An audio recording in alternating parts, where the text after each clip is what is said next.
Agora, ô Piperno, essa situação do Lukaku, porque, ó, se é algum outro jogador, meu Deus do céu, que finalização patética no final de uma final de Champions. Pô, último minuto de uma final de Champions, um cara que é centroavante, que vive de gol, um dos centroavantes mais caros do futebol mundial, valiosíssimo. Pô, cabeceou cara a cara, dentro da pequena área. Baita defesa do Ederson. Pô, torci muito pelo Ederson, que é um cara que eu gosto pessoalmente pra caramba, já me recebeu lá em Manchester. Muita gente boa e um baita goleiro. Mas cabeceou em cima do goleiro, Piperno.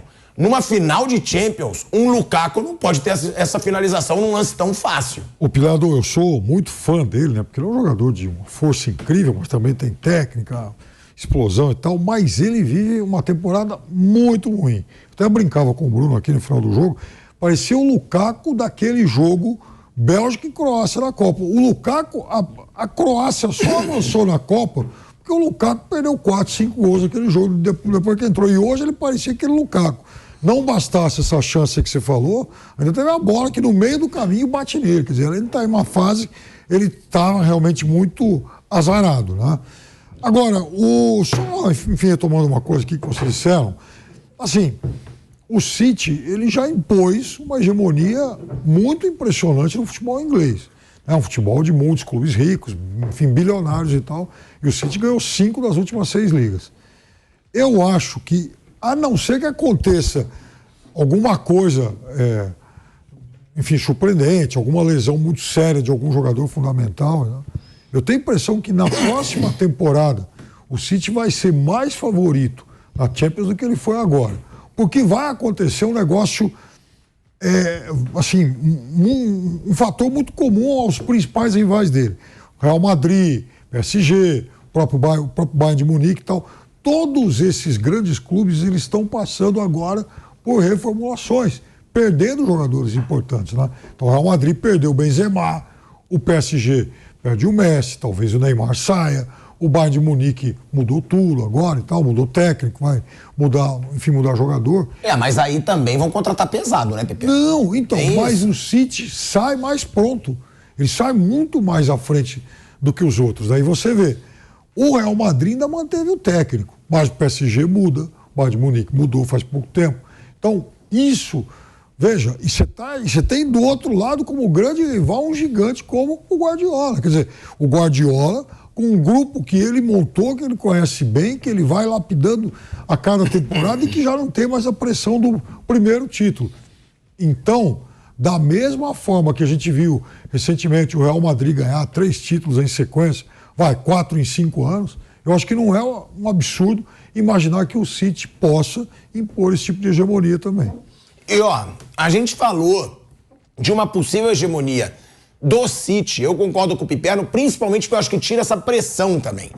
O City tinha essa pressão de precisar ganhar uma Champions, a torcida cobrava menos que a do PSG, porque ganhava muito campeonato inglês, mas queria esse título, e depois que você tira, vem mais naturalmente, né? Os outros títulos vêm naturalmente, principalmente você tendo o melhor treinador do mundo e da história, né? É o melhor treinador da história. Primeiro eu quero perguntar pra vocês acham realmente o Guardiola disparadamente o melhor treinador da história do futebol, diante de tudo que ele fez, diante de tudo que ele revolucionou no futebol e dos títulos que já conquistou? E outra, a Inglaterra amplia a sua marca de país com o maior número de clubes campeões da Champions. O City é o sexto time da Inglaterra a ter conquistado um título de Champions. A gente tem Manchester United, Liverpool, que é o maior deles, que é o que tem mais títulos na Inglaterra, Chelsea, Nottingham Forest e Aston Villa. Itália, Alemanha e Holanda vêm em seguida com 3 cada um. Ou seja, disparadamente o país que mais conquistou o título de Champions, porque também, né, Vamp, é o mais rico. É o mais rico. Foram comprados, agora Chelsea foi comprado. Mas ganhou, tem só 2. É a Espanha, por causa dos 14 do Real Madrid. Verdade, o país que mais ganhou Champions foi a Espanha, porque o Real Madrid tem 14. E o Barcelona tem quantos? 4? 5. 5.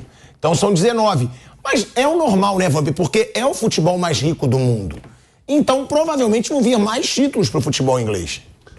Não era... Agora tem o Newcastle, que já é do príncipe não da era, Arábia. Alguns anos atrás, né, antes de virar a Premier League, não era o futebol mais visto do mundo. Sempre foi o campeonato italiano, o campeonato espanhol, o Flávio mesmo, abriu aí, campeonato italiano, onde vezes as grandes estrelas do mundo jogavam na Itália, né? Que está retomando de novo essa força. Você vê que chegou Florentina, chegou Roma e chegou Inter de Milão.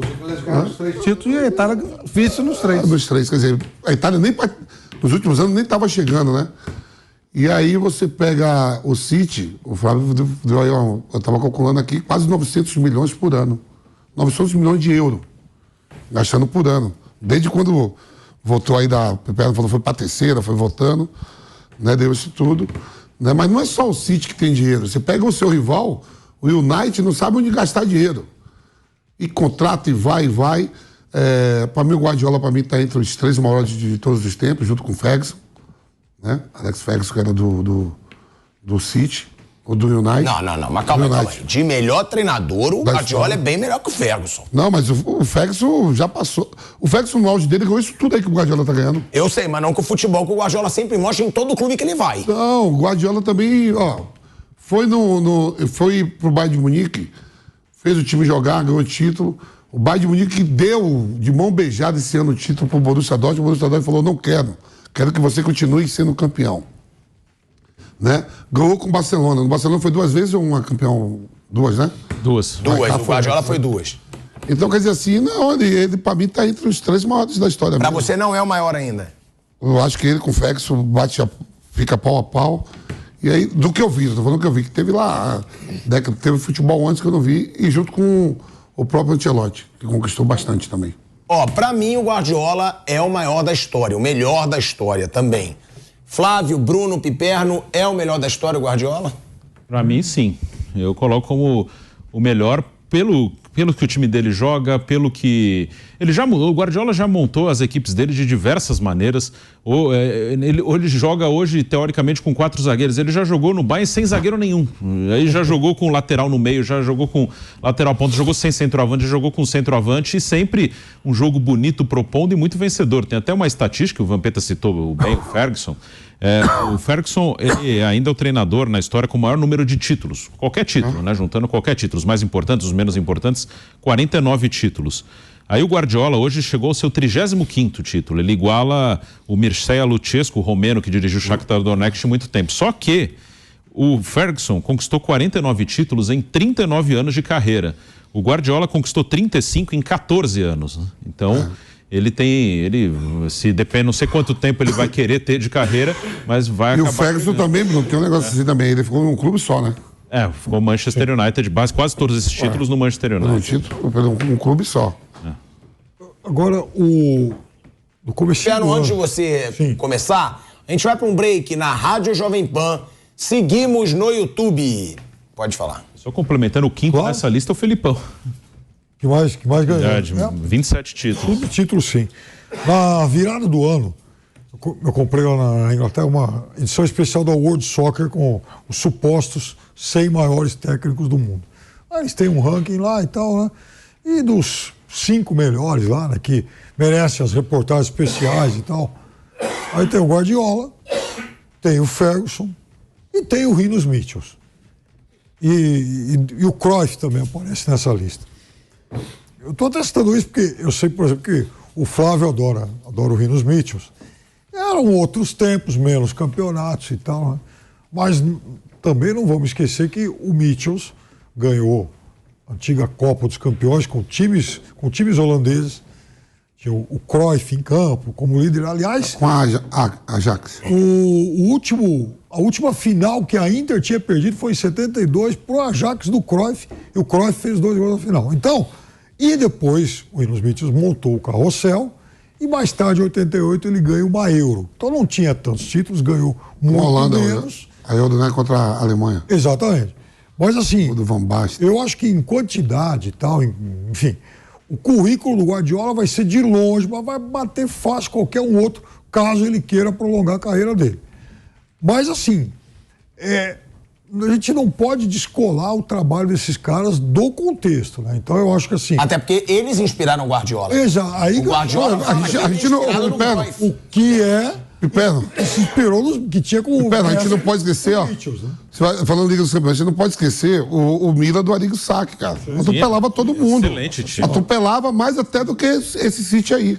Sobrava. O Mitchell... Meteu 4 no Barcelona no final da Liga dos Campeões. Não. O Romário, Stoichkov, Laudrup.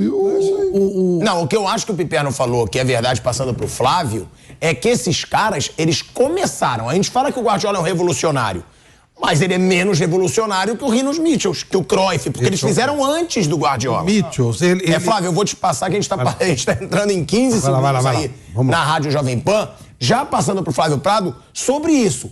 Tudo bem, o Guardiola vai ser o maior em títulos, mas os outros são mais revolucionários e por isso merecem ser mais reconhecidos. Se ele quiser continuar, né? Se ele quiser continuar, porque ele vai passar, já vou passar os números dele, que são bizarros. De volta à Rádio Jovem Pan, a gente tá falando aqui, né, sobre o Guardiola, sobre o fato dele poder se tornar o maior treinador da história. E aí o Piperno levanta os nomes de Rinos Mitchells, que foi do carrossel holandês, 1974, que encantou o mundo na Copa do Ajax, Mundo. campeão da Copa dos Campeões. O Ajax. E também o Johan Cruyff, que é o treinador que inspirou o Guardiola. O Guardiola fala isso. Dá pra gente colocar esses caras à frente do Guardiola por terem sido os primeiros, aqueles que realmente revolucionaram o futebol, mudar a tática, fazer todo mundo atacar, todo mundo defender? Ou não? A gente não pode ser saudosista e já apontar o Guardiola como o melhor? É uma discussão complexa. Por exemplo, quando se fala dos maiores pilotos da história, os caras falam do Fangio. O Fangio foi maior que o Senna. Como é que você vai comparar uma coisa dessa? É meio complicado. O futebol, durante muitos anos, ele era assim, onde a bola tava todo mundo atrás, né? Que nem jogo de criança e tal. Aí aparece um cara na Inglaterra chamado Chapman, no Arsenal, e cria o WM, que é a base de tudo. Esse cara é o primeiro revolucionário. Inclusive os seguidores dele, Christian vem aqui, no Flamengo, revoluciona o futebol brasileiro. Depois o Bela Gutmann, já no outro estágio, vem para o São Paulo, revoluciona o futebol brasileiro. O futebol brasileiro passa a ter um esquema de competitividade, ganha a Copa do Mundo. E fica tudo muito parado. Eu estou falando de 57, 58. Aí chega 74 e aparece um cara chamado Rinos Mitchells que reverte todo o processo. Quando se fala assim, não tem mais nada para fazer no futebol, ele cria a laranja mecânica, que é uma coisa absurda, totalmente fora do padrão, do patamar de tudo. Cruyff segue com essa escola, leva para Barcelona e faz La Masia, onde é uma preservar, quase uma estufa, né, das ideias de Mitchells, que também que levou o Cruyff para o Barcelona como jogador. Uma espécie de uma reserva, uma estufa. Nessa estufa aparece o Guardiola, que, nossa, ele bebe daquela fonte de uma maneira absurda. Quando ele vira treinador, ele era um bom jogador, ele vira treinador, ele começa a implantar aquilo e, obviamente, com modernidade, com as ideias mais novas dele. Eu costumo falar que o Mitchells inventou a lâmpada, o Cruyff difundiu a lâmpada e o Guardiola inventou LED. É uma coisa... E aí ele faz o que faz com essa modernidade toda, com todos os recursos que ele tem hoje. Se você for olhar a velocidade do City e a velocidade da laranja mecânica, é outro mundo. O Flávio, mas assim... Isso, responder isso que fala, que um criou e o outro é perfeito. O Paulo César, daqui a pouco vai entrar, o Paulo César fala, é injusto você estar comparando. Ele sempre fala aqui, né, quando a gente vai fazer comparação, é injusto. Muito porque é o seguinte, se a gente estivesse falando isso aqui na década de... Quando o Manchester United estava ganhando tudo, a gente já está repetindo essas frases que está falando pro Guardiola pro Ferguson. Que eles estavam ganhando tudo mesmo. Mas o Ferguson, ele ganhava, mas ele nunca foi revolucionário. Ele foi o melhor dentro do modelo convencional. Então, mas na época... Convencional, exatamente. Eu assisti a final do Milan e Barcelona. Liga dos Campeões. Os 4-0. Nossa Senhora. O time do Arrigo Sacchi atropelava todo mundo. É o Barcelona com Romário, Stoichkov, Cruyff. Ele é ideia Mitchells.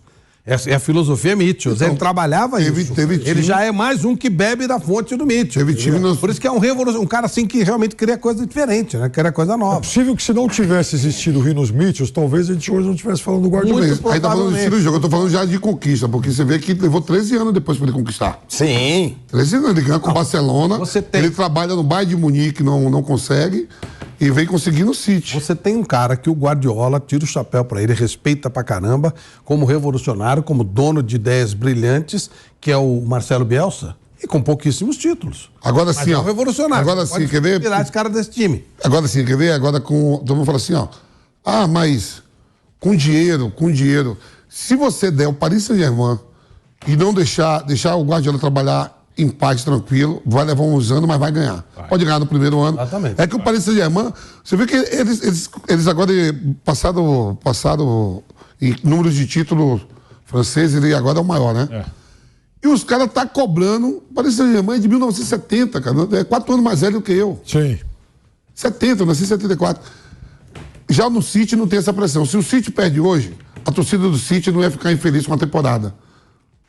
Ia ficar triste, porque não ganhou o campeonato. Ia ficar bem puta, não, mano. Não, mas... Que era bem favorito. E o Paris Saint-Germain, não. O Paris Saint-Germain, os caras agridem lá, os caras tudo. Você vê que os caras xingam o Messi, xingam o Neymar, porque não ganhou a Liga dos Campeões. Eu acho Fala. que se algum dia o Guardiola for mudar de time e me pedirem para apostar o salário do Vampeta nisso aí, o meu palpite seria PSG.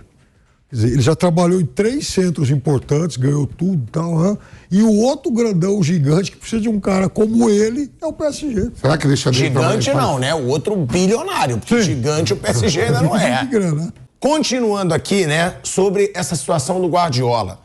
52 anos de idade, ele é muito novo. Para treinador, claro. Virou o segundo técnico com mais títulos na história do futebol. 35.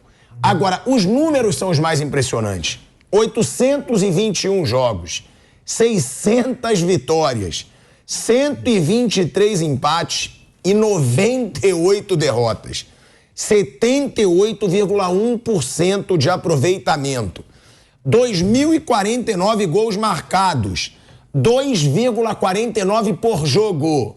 628 gols sofridos, Bruno Prado. São números também impressionantes. E qual o seu principal destaque desse City hoje? Não só no jogo de hoje. Seu principal destaque desse City, claro, além de De Bruyne e do Haaland, que chegou para mudar um pouco esse time fazendo gol todo jogo, né? Esses números são incríveis, até no número de derrotas, que é muito baixo, né? Ele é quase... Ele perde uma média maior do que 6 jogos, assim. Ele é quase... Você precisa de 7 jogos para derrotá-lo. E o cara tem 600 vitórias em 800 e poucos jogos. É uma coisa realmente absurda. Acho que o Manchester City tem como destaque um time que soube se reinventar, porque a chegada do Haaland obriga uma mudança na maneira de jogar.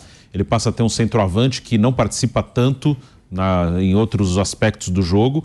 E ele consegue se reinventar na segunda parte da temporada, adicionando mais um jogador no meio-campo, que é um zagueiro, que é o Stones. O Stones vira um meio-campista quando o time ataca e ficam 3 atrás. Individualmente, além dos dois, né, De Bruyne e Haaland, eu acho que o Gundogan fez uma temporada brilhante, jogou muita bola o Gundogan. O Bernardo eu gostei muito, principalmente na reta final da temporada, e hoje acabou dando assistência pro gol do Rodri. Aqui teve um desvio, né, Bruno? Teve um desvio, né? Ele não quis dar o passe pra lá. Acabou tendo um desvio, sim. Bruno, essa do Stones jogar ali naquela posição, o finado Del Bosque, ele já metia o Pepe pra fazer isso quando pegava o Barcelona do Guardiola. O Mourinho fez isso. Fez isso pra marcar o Messi. Real Madrid. Botava o Pepe pra pegar o... Só que ele punha o Pepe assim bem pra marcar, que o Messi jogava de 9, só que ele recuava. Ele botava o Pepe no espaço do Messi ali pra marcar, né? O Stones, ele constrói também, né? O Stones, ele tá lá na frente, às vezes, metendo bola. Como o Akanji, né? Hoje tava lá na frente e meteu a bola pro Bernardo. Então é um time que se reconstruiu, é mais uma versão. A gente, se for comparar o Guardiola do Barcelona, do Bayern e do City, e várias versões do City, elas são muito diferentes. O City já jogou de diversas maneiras, então essa é mais uma, essa é a desta temporada, na próxima pode ser outra coisa. Mas individualmente, tirando De Bruyne e Haaland, para mim, Gundogan e Bernardo foram os grandes jogadores da temporada do Manchester City. E além desses números, ô Piperno, ele tá colando já no Ancelotti, né? Porque os treinadores com mais títulos de Champions League, você tem o Ancelotti com 4, Bob Paisley com 3, Zidane com 3, que foram 3 seguidos, e o Guardiola com 3. Desses 3 que estão atrás do Ancelotti, o que tem mais chances de chegar é o Guardiola, porque o Zidane, a princípio... Zidane até agora só foi técnico do Real Madrid.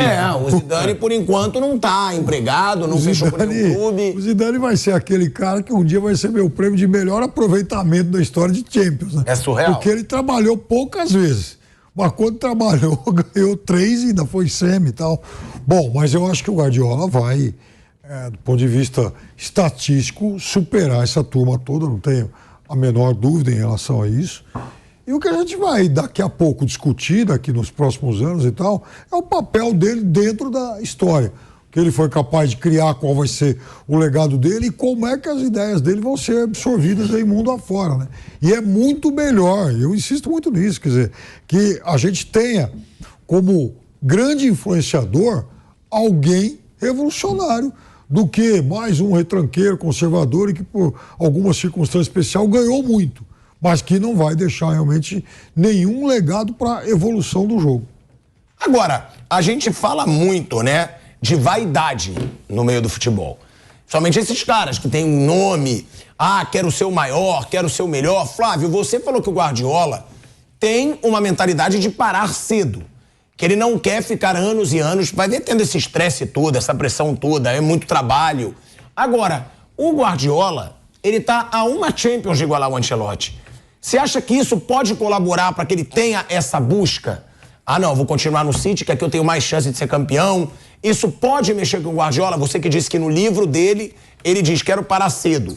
Talvez essa ambição de ser o maior, de ser o treinador com mais número de Champions, porque ainda não é, pode mexer com ele? Eu acho que pode e dentro do que ele fala no próprio livro, ele já fugiu do patamar, já não deveria estar no City.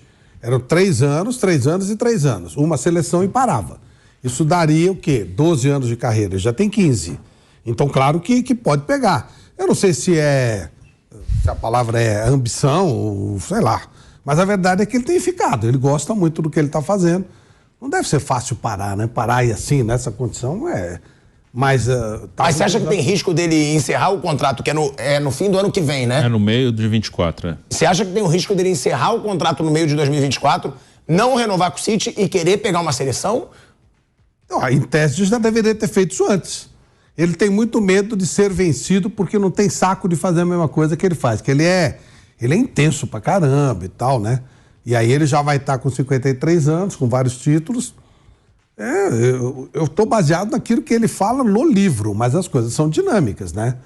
Não sei, se for baseado no livro, ele não vai muito tempo, ele vai dar um tempo. Eu espero que ele fique bastante, mas revolucionante. Chega uma hora o cara ficar já sem saco para fazer, também não vale a pena, né? Jogar fora tudo que ele fez. Então, mas corre esse risco, sim, pelo que ele fala.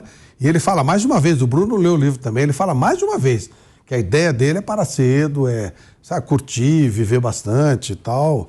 Enquanto ele não tiver, quando ele tiver vontade de criar, fazer coisas novas, ok, depois ele para. Ele fala sempre isso.